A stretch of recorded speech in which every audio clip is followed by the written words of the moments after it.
eu sempre dicía, eu de maior que eu sei galego. Sí, cando preguntaban por exemplo, a profesora, non? O típico en parvulitos ou en primaria, que queres ser de maior? E todos, pues mira, médico, futbolista, tal. E cando chegaba o meu turno, eu quero ser galego. Como otra cosa de mío, como otra cosa de mío. Ay, Dios mío, Dios mío, Dios mío. Ay, Dios mío, Dios mío, Dios mío. Ola camaradas, hoxe no Ai Dios mío imos á Porta de Galicia. Hoxe estamos aquí con Marc dos... Chamaste Marc dos Santos. Que pone en tu DNI? O meu DNI pon Marc Rodríguez dos Santos. Ah, vale. O sea, a ver, Pero non partiste claro. obviamente non te vas chamar Rodríguez. Exactamente. En plan, hai demasiado. Pero chamaste Marc de verdade, non te chamas Marcos. No, Marc. Chamaste Marc. Ai, Dios mío, Porque que eu catalanufo. nací en Catalonia. Artista, bailador e creador, nado en Barcelona, pero moi ligado profundamente co Consello da Mesquita, que é onde veñen as túas raíces familiares, non é así? Efectivamente, sí. A miña nai é do Pereiro, o Concello da Mezquita, e, bueno, pois como tú ben dixaches, eu toda a vida vivín en Barcelona, nacín ali, estuve en 20 anos, e sempre estuve moi arregado no mundo folclore, e eso foi o que me detinou para estar aquí, quer decir, para voltar a Galicia, porque digamos que estou cumprindo o meu soño que é vivir na miña terra e no meu lugar, que sempre me sentín así, aínda que nacera e vivira en Barcelona. Xa, é que é algo que lle pasa moito, o sea, obviamente, pois, bueno, xeralmente xente que é emigrante, non? Por exemplo, en plan, pasa moito, pois, sitios onde recibe moita emigración, tipo Estados Unidos, tal, non sei que os fillos, a pesar de ser nacidos en Estados Unidos, tal, non sei que, sempre din, pois, eu son italiano, ou en diferentes xeracións, non, eu son italiano, ou eu son japonés, ou eu son filipino, ou eu son mexicano, cando realmente, no teu caso en Barcelona, que tamén é un sitio que recibe moita emigración. Bueno, é que isto vou che preguntar máis adiante aínda. A ver, vostede síntese, que pone en tu DNI, que nascetes en Barcelona? Sí. Que vergonza, tal. En Gavá, concretamente. Gavá, Barcelona, sí. Ah, Gavá, Gavá pertence a Barcelona, sí. Pero non a cidade. No. É outro consello. Estás afora, sí. Mira, se te digo a verdad, a vida me fixo confundirme, xa non sei onde son. Por qué? Porque cando estou en Barcelona me chamo galego. Xa. E cando estou aquí me chamo catalán. Entonces dixe, mira, son do mundo e a tomar polo cu. A Mesquita é un concello do sureste da provincia de Ourense, limítrofe con Zamora e Portugal, non? Coñecido históricamente como a porta ou entrada de Galicia polo interior. É un concello que está colendando tanto a Portugal como a Castilla e León. Entonces eu sempre digo que foi unha terra de paso. Antigamente, como non había café ou non había moitas mercancías, sí, ou plátanos ou tal. Efectivamente, pois entonces moitos camións pasaban por o concello da Mezquita ou incluso a Gudiña. Entonces, pois o chamanlle a zona do contrabando e chamanlle a Porta de Galicia aparte por esa razón, por moitas máis razóns, pero bueno, por esas dúas destacables. Xa, claro, é verdad, claro que, bueno, claro, obviamente xa o sabía, pero agora acabo de reparar, porque obviamente, o sea, a fronteira de Galicia sí que acaba en X concello, pero a fronteira lingüística pasa un pouco máis hasta Castela, bueno, neste caso Zamora, sí, tal. Claro, en plan, ti fostes algunhas das aldeas colindantes que hai en Zamora, tal, non sei que, por ali falan galego aínda, porque hai moitos sí, sobre todo en Porto de Sanabria. De feito, Porto de Sanabria non queren ser de Castilla e León, queren ser galegos. Xa, bueno, sempre hai un mítico que van ali al gen, fan unha reportaxe ou tal, e di, bueno, ti que te sintes máis, galego ou tal, non sei que, algún dicho, no, eu son un castelán, ainda que fale galego, tal, e outro dicho, sí, supoño que isto pasa algo parecido como Rapoferrado, o Bierzo e toda esa zona, ¿no? Que hai algúns que dicen, no, somos asturianos, outros que, no, somos galegos, entonces pasa así. Por exemplo, se vas por a zona de Lubián é un pueblo colindante que está justamente, a escasos 15 kilómetros, 20 kilómetros aproximadamente de Galicia. Entonces aí falan galego. A ver, todos non, o 80% fala galego, pero quero dicir, isto é como todo, tamén en Galicia, desgraciadamente, hai moita xente que fala castelán, quero dicir, eso non ten nada que ver, non? É o primeiro, pero quero dicir, pois eso, exemplo, sobre todo Lubián, Porto de Sanabria, Vigo de Sanabria, esos puebliños que están así, son aldiñas pequenas, pois falan galego. Xa. A mellor a maioría, non podía hacer un porcentaje porque non o sei, pero a mellor un 70% posiblemente sí. Eu te podía contar 1000 anécdotas que tuve en Barcelona, vivindo en Barcelona, por exemplo, cando nacín ali, meus pais falame galego sempre, toda a vida, e eu viña a pasar aquí, pasar a Semana Santa, Nadal, prácticamente casi todos os fin de semana. Viña, porque antigamente non era como agora que había tantos controles policiais de radares e nada, entonces non había moitas limitacións de velocidade, entonces, pues bueno, en fin. Entonces, pues eso. A 250 por hora desde... No, pero quero decir, ahora, pues claro, ahora as cousas non son como antes. Xa. Quero decir, hasta todo máis controlado. E entón, pois eso. Hai unha anécdota, se me deixas te conto, que era, por exemplo, que eu falaba galego sempre, e claro, eu con 5 ou 6 aniños eu non o entendía. É dicir, eu falaba galego, e para mí falar galego era como falar español. Non sei como explicalo. Sí, no, hai chegas a unha idade onde empezas a diferenciar, pero Claro. cando és pequeno non sabes... Entonces, tú imagínate, Mario, que eu pasino mal de pequeno, non é por drama, pero pasino mal a nivel lingüístico. Porque para min era como unha bomba de relojería o que che vou contar. O sea, eu na miña casa falaba galego. Eu iba ao colegio, falábame catalán. Pero eu non entendía. É dicir, eu chegaba a casa e dicía, mamá, digo no colegio, fala un galego tan raro que non o entendo. Entón, claro, a miña nai me entendía, no, mira, eso non é galego, eso é catalán, que é o idioma de aquí. Pero depois hai outra profesora que me fala outro galego que tampouco entendo, que era o castelán. Xa. Entonces, tú imagínate, non te queres imaginar as miñas redaccións de Brau como era. Xa. Hasta que ao final fun avanzando coa idade e xa Sí, vas aprendendo a diferenciar. Exactamente. Por eso Sí, de feito, este fin de semana estive con un tipo que vive, ele é andaluz, e que vive en Austria, e a muller é francesa. Teñen 2 fillas, unha de 4 anos e outro que é pequeno de todo. Claro, te imagínate o mezcladillo que fala a rapaza eso, o sea, na escola falan alemán, despois na casa falan máis ou menos todos en plan español, porque a nai tamén sabe español, e despois tamén obviamente a nai falles únicamente francés para que aprende francés, ou seja, en plan, claro, con 4 anos fala, ou seja, todo xunto, porque non sabe diferenciar unha cousa doutra. Efectivamente, que pero eso, claro, despois co tempo vas... Claro.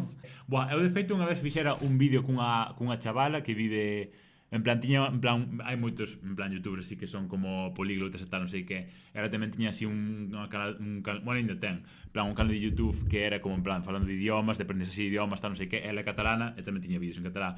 Pois un día fixen o sea, nunca estudei catalán, o sea, en Duolingo, pero si máis.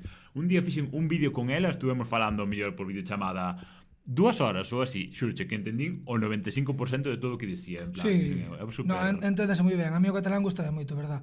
É unha pena que teño non poder falar fluidmente o catalán, pero por esa sencilla razón.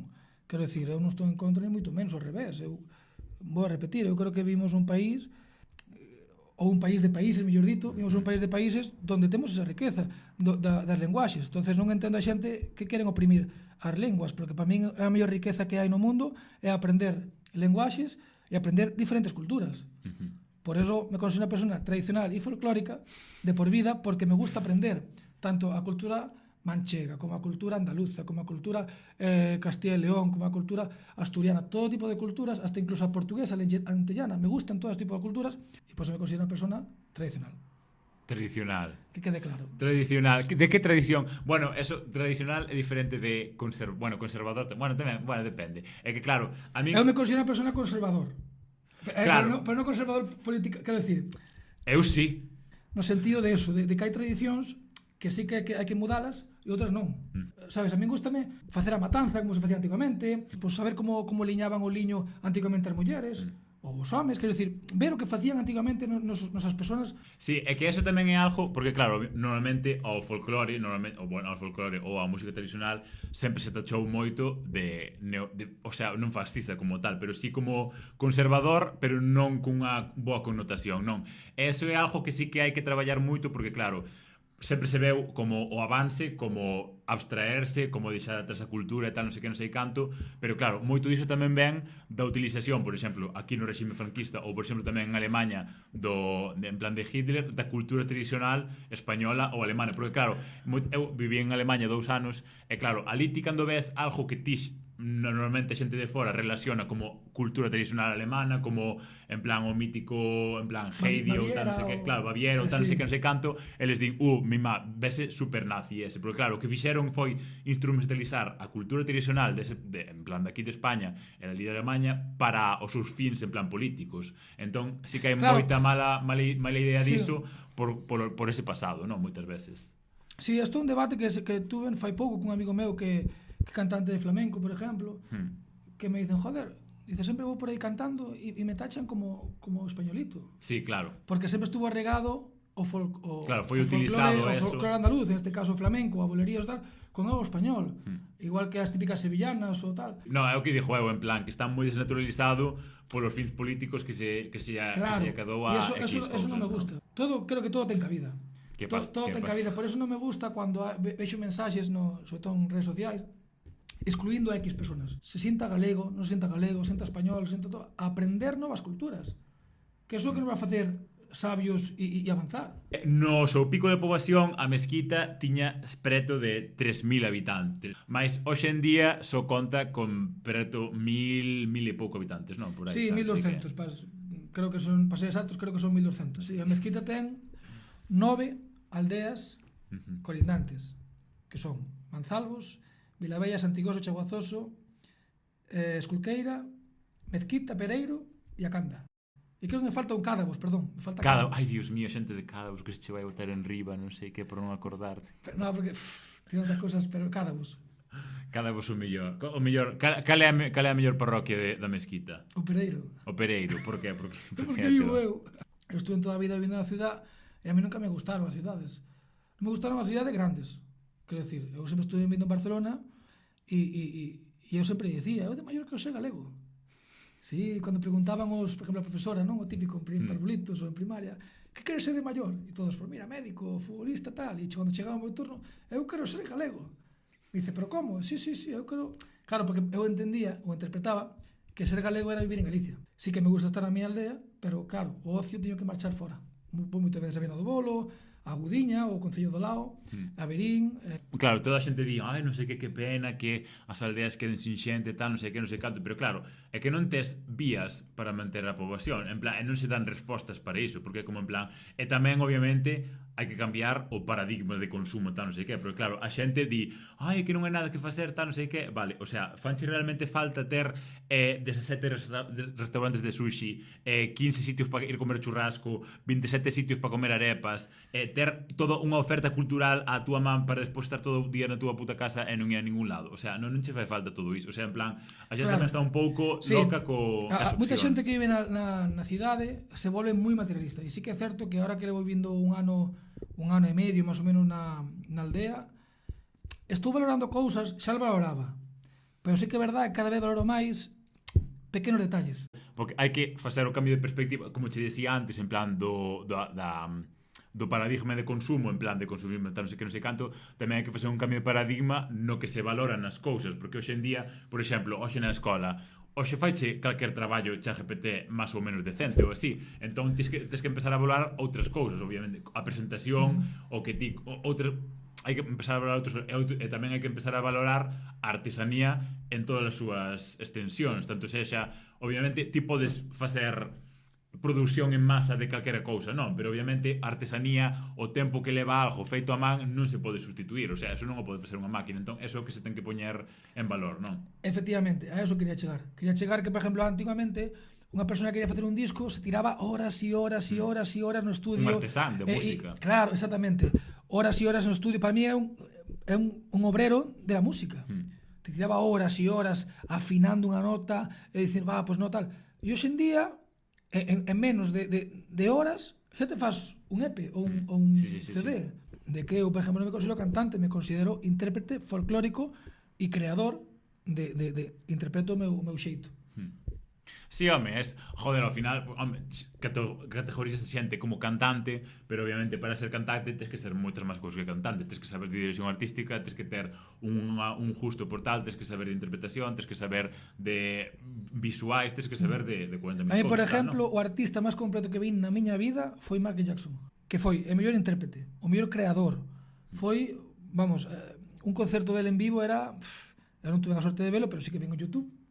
Y dices, guau, qué pasada, Dios. Era como la Lola Flores en España, o sea, era un... Claro, tamén por eso acabou como acabou, crazy, perdido, loco, muerto, pero bueno. Tío, o exemplo de Michael Jackson, obviamente, é unha persoa que, claro, pasou moito maltrato de pequeno, así como o pai xa era como en plan ser todos artistas para sacalo de pobre, tal, non sei que. Bon, ti como comentaste antes, nasestes en Barcelona e así, mas despois tamén viñestes vivir a Mesquita outra vez de pequeno, non? Sí, eu sei que che fago así. Voltastes en plan a Barcelona e así, como vivistes todos eses altercados City de pequeno e así como tal, que pasou aí? Pois mira, como comentaba antes, eu nacín en Barcelona, estuve desde os 0 aos 7 anos vivindo en Barcelona, en Gavá, concretamente, que en Gavá é un pueblo, é un pueblo que está ao lado de Barcelona, a 15 km aproximadamente, e aos 7 anos viñemos ao Pereiro a vivir. E eu estuve hasta os 11 prácticamente. O que pasa é que tiño unha irmá que non se acabou de adaptar moi ben na aldea, a miña irmá no Camín, ten 6 anos no Camín, entonces claro, unha rapaza que ten 14 anos, que traes a unha aldea de 4 casas, literalmente, entonces é normal que non se adapte. Entonces, e nada, estuvimos de 11, eu estuve de 11 hasta prácticamente, pois, hasta os 25 anos aí, e despois collín. De feito, eu ia vir para aquí no 2020, cando fora o da pandemia. Non cadrou ben polo que sexa. Non cadrou ben, quería vir para 2020. O que pasa é, claro, pasou o que pasou, pecharon todos, e entonces tuven que esperar un ano seguinte, pero sí que é certo que despois xa viñen, para 2021, a final de 2021, xa viñen para Vigo. Estuve 2 anos vivindo en Vigo, na Rúa Príncipe. Que horror de sitio, non vayas vivir aí. Pois a mí me encantou, en Vigo. En Vigo é un horror de sitio. Pois a Rúa Príncipe preciosa, vivía justamente en frente do marco. Non tíamos que gastar un peso en luz, porque cando era Nadal... Xa, e claro, ti obviamente, teus pais falaronche galego de toda a vida e así, e obviamente tamén fixeron un esforzo por manterche conectado ca túa tradición así gallega e así. Sí. Non che mandaronche a bailar así de pequeno, tal, sí, alguma cousa. Eu con 5 anos, bueno, vouche contar un poquinho, meus pais, como dicía, son galegos, o meu pai é de Progo, Progo é unha aldea que está do concello de Ríos, que está ao lado de Verín, Entonces, pois, os meus pais conoceron ali, precisamente en Barcelona, en Fontrobada é unha zona que, bueno, que está por aí por Barcelona, é unha zona como, bueno, como el Borne ou cosas así, ¿no? Entonces, pois, había un centro galego, como había en moitos sitios de España, non? Como centros andaluces, ou centros de non sei que, ou tal, pois, entonces, ese centro galego que había na Casa Galega Hospitalet, que se chama, era como un punto de encontro de galegos. Entonces empezaron, pois, a facer clase, para que non molestáramos, empezaron a chamar daquela a Xunta tiña moitos cartos, entonces todo que fora centro galego fora de Galicia, pois sempre... Sí, sempre mandaron moito subsidio para todos. Sí. Efectivamente. Ahora non é como ahora todo cambiou, pero antes sí que aportaba moito a nivel cultural. Entonces, pois eso, cos cartos que daban a Xunta, pois traían a profesores de Galicia, entonces nos daban clase, nos daban baile, gaita, pandereta, bueno, en fin, de todos os instrumentos folclóricos que se conocen galegos, pois nos daban. E así fomos tirando. E como comentabas tú antes, a mí obligáronme a bailar. O sea, eu sempre digo que empecé a bailar por meus pais. Empecé por meus pais, porque meus pais, xa che digo, iban ao punto de encontro ese que xogaban as cartas, falaban de cosas de Galicia, e para non estar rodando por aí, a miña nai apuntoume a todo. Apuntoume a pandereta, a baile, a gaita, a todo. Que pasaba? Que a miña gaita, por exemplo, eu de pequeno era un traste, era máis nervioso, e a mí isto, el solfeo, nunca me gustou. Entón, cando cheguei a tambor, me encantou. Eu vía dos palitroques aí, dixen, hostia, digo, isto é para mí, ta, e o tambor gustoume. E despois o baile ao principio non me gustaba nada, porque decía, isto non se me dá ben, non sei que, non sei cuánto. O que pasa que sí que me iba, o sea, non se me dá ben, pero sí que me iba ben, porque eu era unha persona moi nerviosa, moi movida, entonces eu veía que cando remataba a clase estaba reventado. Entonces era como que me calmaba. Entonces fun avanzando e hasta hoxe. Sí que é verdad que tuve a sorte, aquí profesores de Galicia que me dixeron que tiña cualidades para bailar, que non o deixara, e sempre un día por outro, un ano por outro, pois non o deixei. Eu me acordo na edad crítica dos 15, 16 anos, un punto e seguido, porque eu me acordo cando tiña 16 anos, daquela andaba cunha rapaciña dali que era fora folclórico, claro, porque non ensaiamos os fin de semana. Non é como aquí en Galicia que se ensaia entre semana ou ensaiamos o fin de semana. Entón, tú imagínate, eu estaba de lunes a venres no colegio facendo fútbol e tal, entón chegaba o fin de semana, sábado e domingo, me tiña encerrado aí en centro galego. Entón eu andaba cunha rapaciña, entón claro, non entendía eso. Entón eu estaba aí moitas veces como que, claro, como lle faz a entender, no, mira, es que tal. Entón eu me acordo con 16 anos que estuven aí a punto de deixalo, e me acordo que os profesores que tiña de baile, pois, no, pero quédate, mira que se te dá moi ben, tens moitas cualidades, sí, que tal, e ao final dixen, claro, eu me sentía mal porque dicía, joder, porque non había moita xente, te digo, es que se me marcho eu, quedan vendidos, entonces, por un ano por outro, pois, hasta hoxe. Literalmente estaba pensando agora mismo cando falabas en remo, tal así, porque claro, remo ao final tamén, calquera actividade que realmente queiras ser bo ou queiras, en plan, ter un nivel bo en algo, tes que dedicar tempo si ou si, non? E claro, o remo é o mismo, en plan, todos os fines, os sábados e domingos salimos ás 9:30 ao mar, temos que estar ali, claro, non sei que, sempre madrugar, tal, non sei que, non sei canto, ir de festa é complicado, tal, non sei que, claro, nesas idades sempre hai moito rapaz que deixan, porque claro, e claro, tamén é moi difícil externamente de ver o valor que sacas disso, porque non tes vida, porque non sei que, pero claro, realmente eso reportache outras moitas cousas Mario, que andar por aí non che dá. Pero tú non te reparaste un detalle, porque é moi difícil levar a cultura galega fora de Galicia, Eu para os meus amigos de Barcelona era un puto tarao, e sobre todo seguir arraigado, porque hai xente que vive no País Vasco ou está no centro galego de outros sitios do redor do país que é o que che digo, que o acaban deixando porque o te botas parella fora do folclore e a outra parella pues, te vai tirando.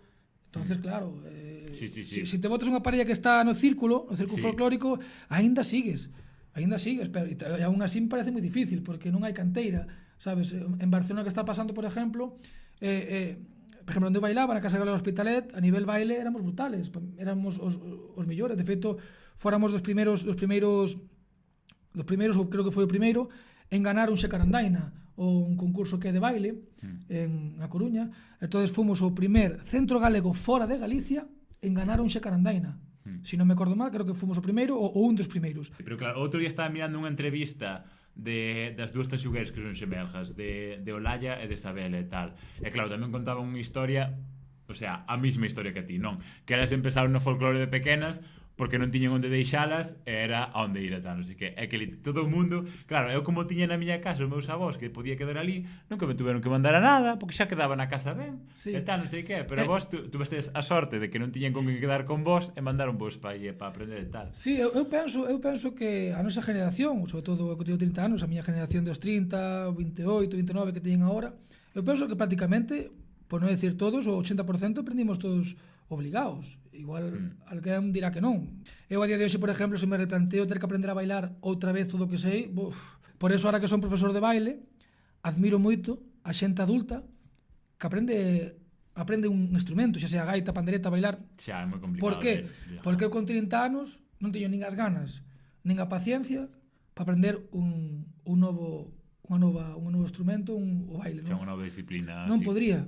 Porque bailar como bailo eu é moi fácil, só é que meterlle horas e intentar cada día ser o mellor. Ti traballaches con Xisco Feijóo, así.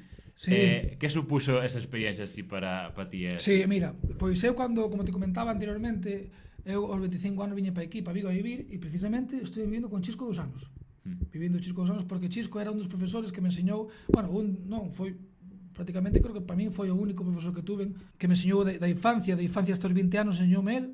Despois sí que verá que tuven outro que a día de hoxe é meu amigo, que se chama Miguel Souto, que foi director da Asociación de Agrupación Fiadeiros de Vigo, que actualmente é meu amigo e tamén foi un dos meus profesores, dos meus maestros, que actualmente me está enseñando ou me consella. Nunha das súas xiras de peixe, pois facíalle falta un bailador e chamoume, xa que vivía con el. E bueno, traballei con ele, e a verdade que para min foi unha boa experiencia porque así fun collendo tablas e bueno, pois para min foi unha gran experiencia, verdad? E me legou un bo recuerdo de eso. E traballar con un grandísima referente como Chisco, pois imagínate. Xa, por eso, claro, en plan, ao final é un tipo así que sempre estivo aí, tal, non sei que, con che recollidas, con unha trayectoria así tan grande, tal, non sei que, distíos. Tipo, bueno, ti tes agora mismo 2 cancións publicadas e así, de onde che saleu, bueno, unha é K2 e outra é, como se chama?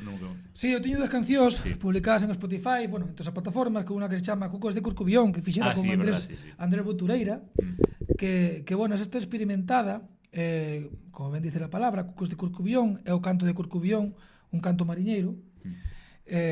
O principio da canción é o canto de Curcubión, e a segunda é un canto da comparsa de Mens, que lle recolleron a Teresa dos Cucos. Daí ese xogo de palabras de Curcos de Curcubión. Ese foi a primeira canción que saquei. E a segunda foi K2, que precisamente, como dice a palabra, K2, ven dun puebliño de Bande, que é de Ourense, que está inspirada precisamente na xota de K2. Entonces, pois, podes comprobar K2 ven de aí. Non é, eu pensaba que era a modalidade de piragüismo, de K2, K1, tal, non sei. Ai, sí, Que va, non é? Non sabía. No, era por eso. Se te fijas o K2, bueno, pues así como un xoguiño de número 2. De feito, en plan, volvín a recordarme da túa existencia, así, foi porque jardar esa canción en Spotify, e un día, facendo ergómetro, volveu a poñer e dixen, que chula tal, non sei que, non sei canto, e tal. E Mario tuvo o privilexio de escuitar a próxima canción, ou bueno, unha das próximas que teño dúas, próximamente, a ver si antes de que remate este ano podo sacar estas dúas que outro te podo enseñar, que non está rematada. E teño unha que enseñei en primicia. Temón, pues, ten título xa. Pero más ou menos. Non quero decir, non quero facer spoiler, non quero spoilear. Vale. Non quero spoilear, pero, bueno, se che gustou. Hai que facer un videoclip chulo ou algo. No, que eso custa moitos cartos, puf, mima. Hai que botar man de amizades, todo o mundo coñece xente que sexa que da farándula, un que non sei que, un que sabe maquillaxe, un que non sei que, non sei canto. E que sacar presi de amigo. No, que hai. Non quero outra cousa. Xa. A ver, un pouco das dúas, non? Obviamente pagarlle a xente unha remuneración pois adecuada e xusta para o seu traballo, pero outro tamén ter contactos e amizades para poder sacar cousas ao final, porque ao final tampouco non hai tanto tal, non?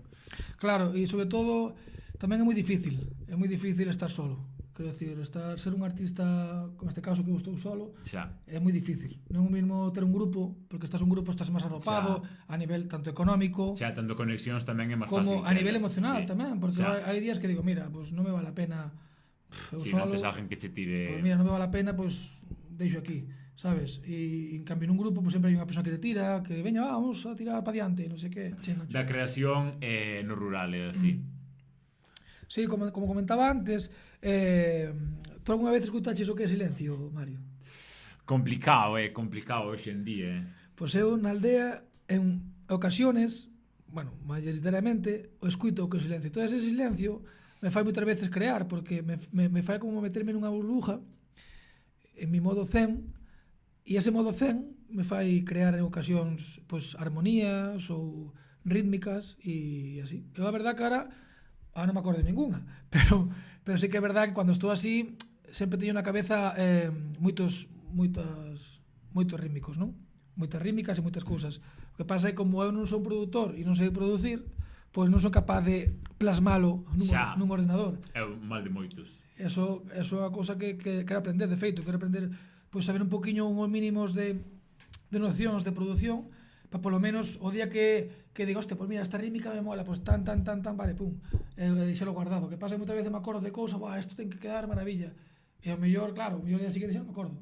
Pero sí que é verdad que moitas veces... un algo. Sí, teño que facelo, pero sí que é verdad que moitas veces pois sí que me... Sobre todo, de que estou na aldea, creo máis que cando estaba na cidade.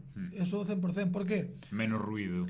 Menos ruido, menos estrés, porque nas cidades, queiras ou non, sempre estás activo. Sempre estás funcionando. Desde que te levantes hasta que te acostas. En a aldea tamén tens que facer cousas, pero tes ese handicap de que se queres parar, paras e paras literalmente en todo hasta no ruido. Que lle dirías a alguén novo que nace nun concello pequeno que sente que ten que marchar e así para poder crear? Pois o que lle diría é que busque ben, porque na aldea, o sea, se non creas na aldea, se non creas e non te inspiras na aldea, es que non sabes inspirar. Non é mellor sitio que crear que no rural. Esa é a miña percepción, igual outra persona te dice o mismo. No, na cintura non, cando vayas ir a buscar castañas ou coller erva non colles paz mental, quero dicir, cando estés tranquilo, sabes? Xa, sí, claro, o sea, eu tamén estou así un pouco, que porque hoxe sempre se vende como progreso, como tal, como a cidade, porque sempre hai como moita cultura, tal, non sei canto, correndo realmente, hoxe en día o que se ten que facer é o contrario, así, o sea, en plan, non é sostible o modelo en plan de... Sí, pero tamén che digo, Mario, o mundo está cambiando, cada vez hai máis xente, e isto foi a raíz da pandemia, cada vez hai máis xente que está comprando ou alugando casas nas aldeas, porque se está dando conta de que, vamos a ver, hoxe en día a calidade de vida que te ofrece unha aldea non te ofrece unha cidade, pero vamos, ni de leixos, porque tú hoxe en día con co sueldo medio que hai en España ou en Galicia, pois nunha aldea pode vivir tranquilamente unha persona soa ou unha familia de maravilla. En cambio, hoxe en día, con un sueldo medio que hai, non chega ni para pagar alugueiro nun piso de mellor, nun piso da cidade de 40 metros cuadrados ou 50 ou 60. En cambio, te vas a unha aldea e tes unha corte, unha palleira, un jardín de non sei cuantos metros, e chegas e aparcas na porta. E non tes que problema ni vados, ni peatóns, ni... Entonces, eu creo que para min o rural é toda ventaxa. A única desventaxa que hai, a única desventaxa que eu vexo é que te pilla longe para todo. Eu, por exemplo, para ir a mercar, no Pereiro teño que ir a Verín. Entón, o que fago, e cando vou ao gimnasio a entrenar, pois tamén vou a Verín. Que pasa? Que aproveito cando vou a Verín ao gimnasio e xa fago a compra. Sí, son pequenos problemas logísticos que podes solventar facilmente. Sí, xa te digo, para min, o 90-80% do rural é todo ventaxas. Porque comes todo artesano.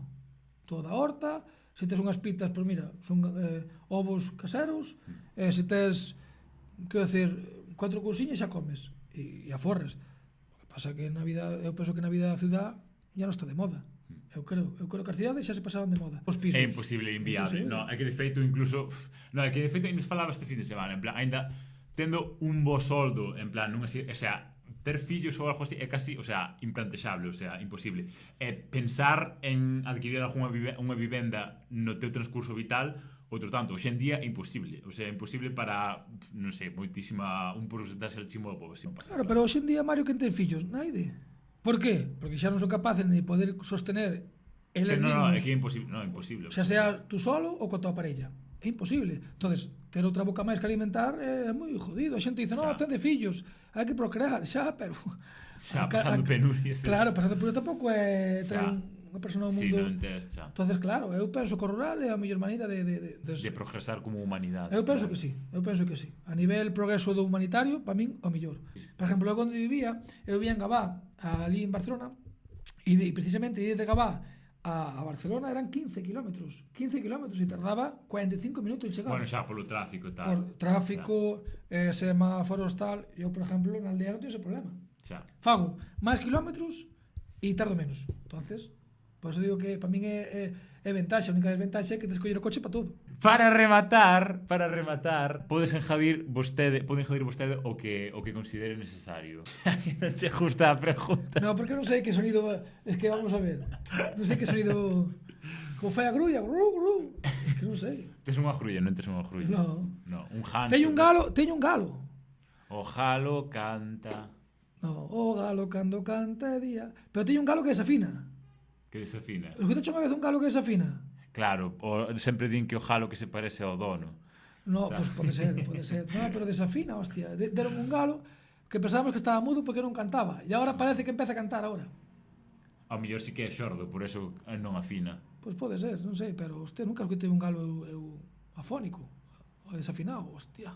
Hai que matalo. Sabes matar?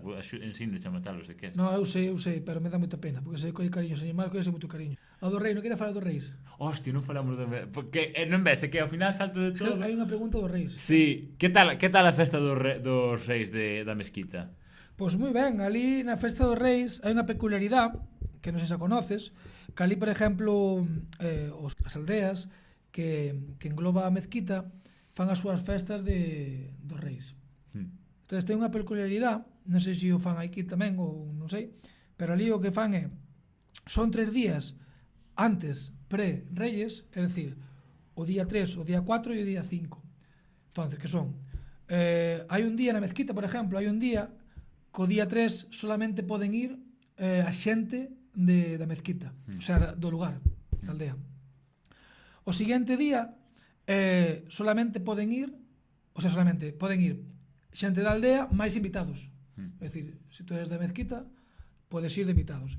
E despois está o día 5, que se xunta tanto homes como mulleres, porque todo isto, o día 3, por exemplo, se separan homes e mulleres. Están a festa dos reis e a festa das reinas. É dicir, os homes cenan nun sitio e as mulleres todas da aldea cenan noutro sitio. E quen lle fai a cena aos homes? Pois supoño que seguro que un buffet libre ou algo, sabes, un senservice destos, non sei. Bueno, entre eles, non?